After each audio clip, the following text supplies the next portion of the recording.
Liberty Nation with Tim Donner. Say what? Say what? Say what? One more time. We kick things off with our signature segment, Say What, where we roll out a virtual assembly line of wacky, astonishing, damnable, and ultimately revealing things uttered by politicians and the chattering class. So now we get news of an investigation after the election, after tens of millions of people were kept in the dark by the FBI and most of all the elite media who refused to cover the story during the election campaign of the Hunter Biden laptop with prima facie evidence of influence peddling with Chinese firms tied to the communist government plus Ukraine and likely elsewhere when Joe Biden was serving as vice president and getting a cut on every deal. But now, just as the Electoral College gets set to certify Biden as president, we suddenly hear about this story in the Washington Post, and they're willing supplicants throughout the mainstream media. As Jason Riley of the Wall Street Journal observed, Trump voters should be raging mad. Of course, there were a lot of news organizations that didn't want to look at any of this prior to the election. They thought it might help Donald Trump, so they avoided the story. And, I can understand Trump supporters looking at this and being infuriated by it. We do know that there's a very clear double standard here when it comes to looking at these matters. We don't know if it would have affected the election, but I can understand why a lot of Trump supporters right now are furious that this is only being looked into at this point. Our friend Brent Bozell at the Media Research Center did a far-reaching poll of voters in the 7 key battleground states after the election, asking them if they knew about the Hunter Biden laptop story. And a full 45% of people who pulled the lever for Biden said they knew nothing about it. And enough of them, almost 10%, said if they did know, they would not have voted for Biden. And that would have handed the election to Trump with over 300 electoral votes. We can now put to final rest any more talk of a free press. The media's poisoned the privileges granted them in the First Amendment, transforming journalism into pure advocacy by what they report. But just as, or even more importantly, as in the Hunter Biden scandal, what they refuse to report. So we're now just a matter of hours away from the Electoral College voting on who the next president will be. Joe Biden has put up the office of the president-elect sign behind him for about 4 weeks now, but barring a last-minute miracle, it will become official on Monday.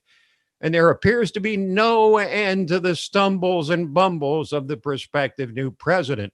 This week, he introduced his health team, only he couldn't even come close to pronouncing the name of the man he was naming as head of the Department of Health and Human Services. I nominated Javier Becerra. Javier Becerra, excuse me. He currently the Attorney General of California, leading the second largest Justice Department in America, only behind the United States Department of Justice.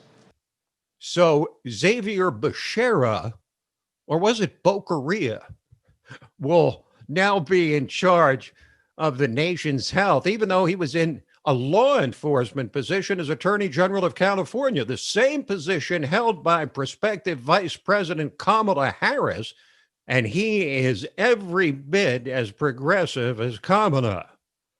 Meanwhile, Biden promised to make good on a signature campaign promise to enforce a national mask mandate.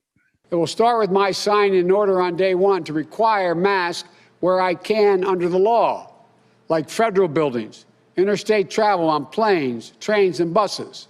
We're going to require masks wherever possible. Wear a mask for just 100 days.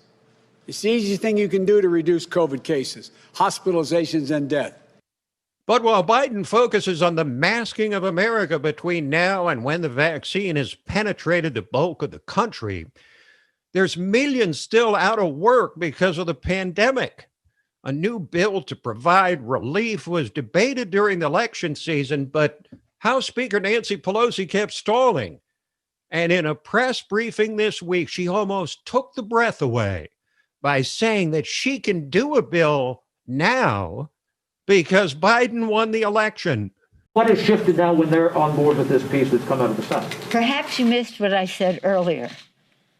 Joe Biden committed to ending and crushing the virus. What was then before was not more of this. Has simplicity.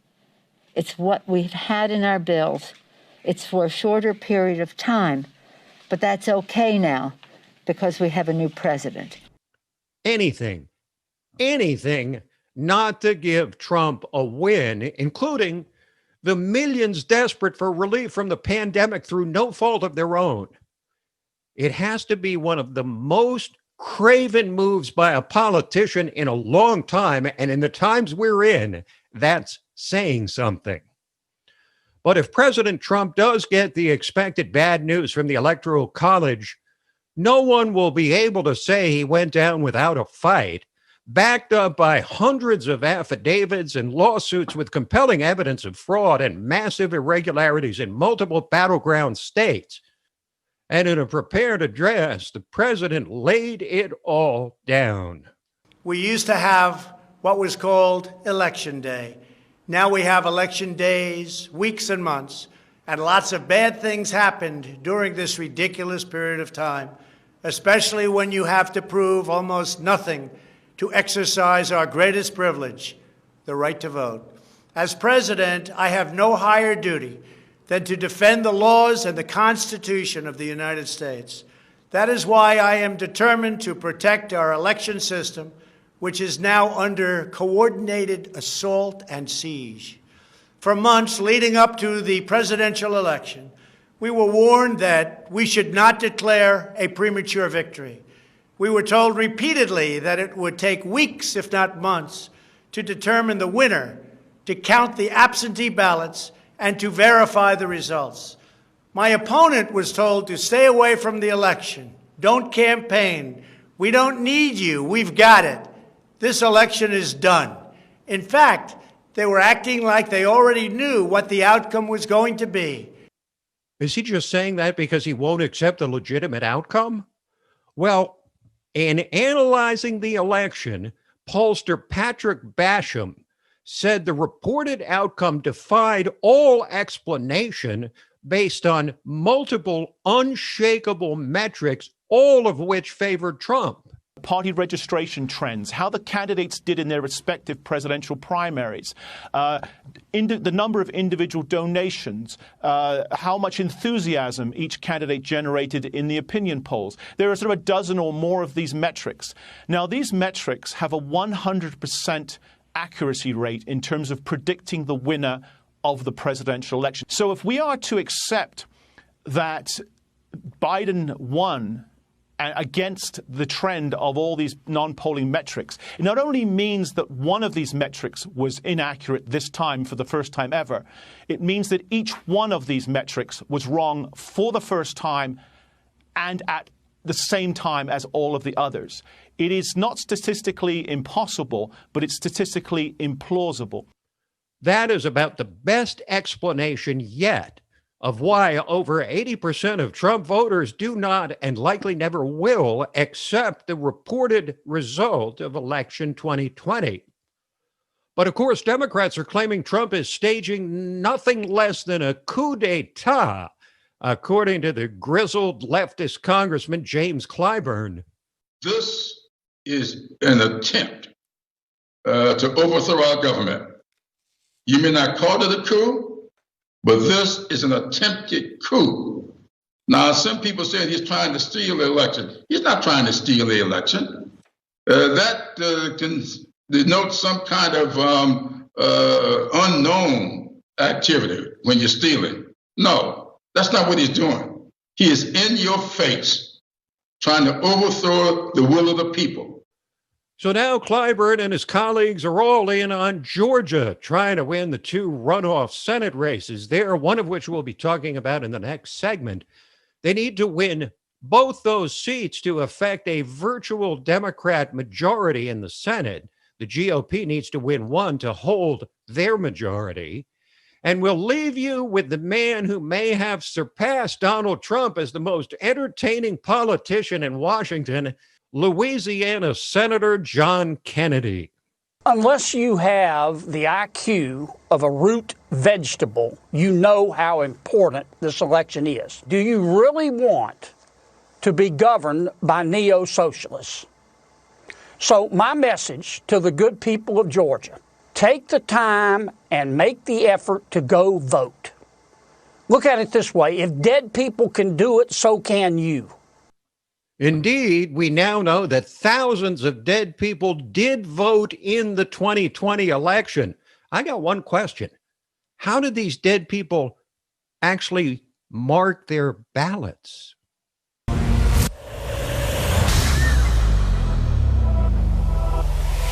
Hi, I'm Lisa K. Donner, along with Mark Angelides, Sarah Cowgill, Tim Donner, and Scott Cosenza, and this is Liberty Nation. Now let's take a look at the LibertyNation.com electoral leaderboard. It's still 238 for Joe Biden. What if stories and legends can offer us the key to unraveling the hottest political issues of the day and apply their lessons to understanding the chaos of modern politics? Impeach 45!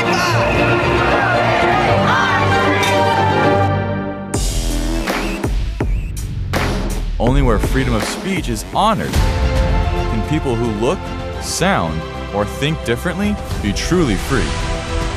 If you're discussing something that's difficult, the probability that you're not going to offend each other is zero. President-elect of the United States of America, Donald Trump.